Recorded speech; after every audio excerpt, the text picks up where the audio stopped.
আরে রাসূলুল্লাহ তো পীর বানান নাই, রাসূলুল্লাহ তো মুফতি বানান নাই, রাসূলুল্লাহ তো আল্লামা বানান নাই।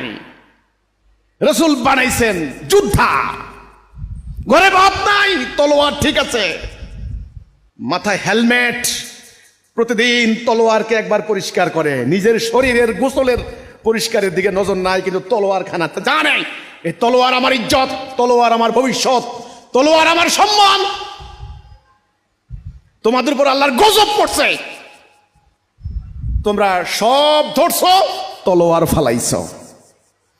আর সেই দিনের তলোয়ার আজকের অ্যাটম বোম, আজকের মিসাইল, সেদিনের বললাম আজকে ট্যাঙ্ক, আজকে জঙ্গি বিমান। যদি তোমরা তলোয়ার বললাম ডাল ত্যাগ না করতা, তাহলে দুনিয়ার সুপার পাওয়ার হইতে এখন তোমরা। হিজবুত তাওহীদকে 30টা বছর এই সত্য বুঝাই দিয়া গেছেন একজন মানুষ, কিন্তু কয়জন বুঝলো?